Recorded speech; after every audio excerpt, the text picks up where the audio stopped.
Well, the White House has given an explanation for the very bizarre and concerning bruise on Donald Trump's hand. The White House says that it's the result of shaking hands with people.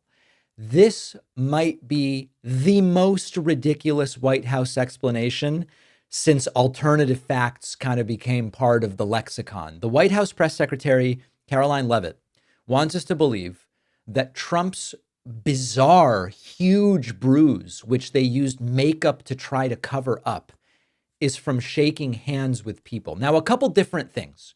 First of all, have you ever developed large visible bruises from shaking hands?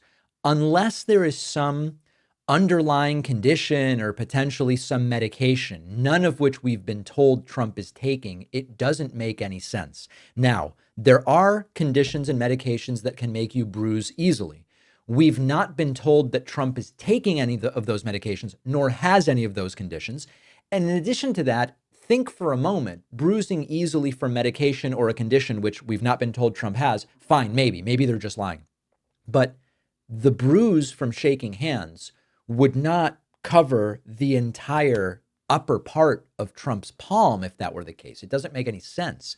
The statement put out by the White House says Trump is, quote, constantly working and shaking hands all day, every day. So we're supposed to believe that the same guy who was famously so germophobic that he didn't even like shaking hands and called it barbaric and a curse is now gleefully shaking hands so much and so often that he has a very strange looking huge bruise. So let's talk about what we're actually seeing here.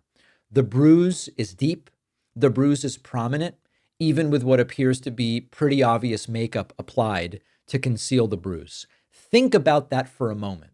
If you need to cover up bruises with makeup, we are not talking about a casual handshake injury. We're talking about something that's happening regularly enough that they've put in place a cosmetic protocol. Now, remember when Queen Elizabeth II had similar bruising on her hand just 2 days before she passed away?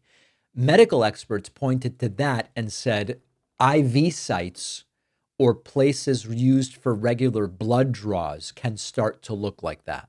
We've not been told that there would be any reason for Trump to regularly be receiving IV medication or be regularly getting blood draws such that this would be going on. Now, IV bruising is the most logical explanation. It's a pretty distinctive pattern. It's the same spot where medical professionals place IVs. It's been recurring. We've seen this, I think it was in over the summer at one point, maybe during the fall. So every medical professional looking at these images is thinking the same thing, but we're supposed to believe it's from handshaking. And notice how they immediately start pivoting their explanation to Trump is such a man of the people and he's so committed in this unwavering way to just be out there shaking hands. It's the classic deflection.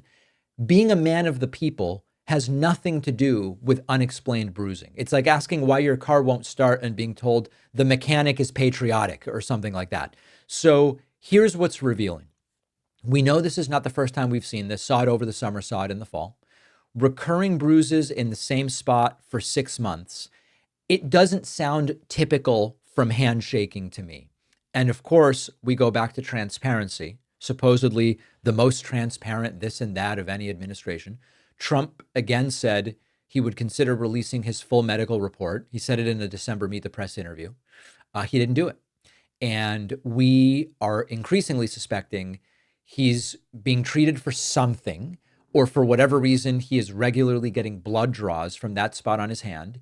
Nothing has been disclosed that would explain that. And the absurdity is palpable because if the White House can't give a straight answer about something as visible and concerning as unexplained bruising, what else aren't they telling us? So yes, it's about the bruise, but it's also about transparency. It's about the bizarre relationship the administration has with basic truth.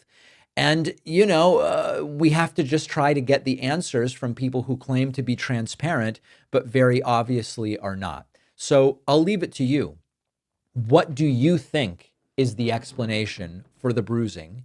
And is the most obvious explanation IV site for some condition or regular blood draws that we haven't been told why would be necessary?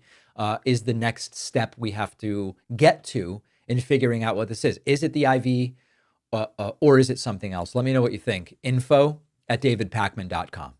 By now, you've probably heard about DeepSeek. It's now the #1 app on most app stores, but every conversation you have with DeepSeek is stored on Chinese servers and subject to Chinese censorship. If you want to try DeepSeek without sharing all your conversations with Beijing, then let me recommend our sponsor, Venice AI. Venice.ai is a generative AI platform. It's private and it's permissionless, and they utilize leading open source AI models to deliver text, code, and image generation right to your web browser. No downloads, no installations of anything, and they offer a version of DeepSeek that's private and without censorship.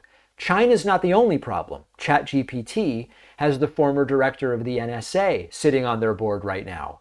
Do we think our conversations are private with American AI companies? We also know that these companies program their AIs to give only certain kinds of answers. I love that Venice.ai doesn't spy on you, doesn't censor anything. Messages are encrypted. Your conversation history is stored only on your browser. Enjoy private, uncensored AI. Go to venice.ai/Pacman and use the code Pacman to get 20% off a pro plan. The link is in the description.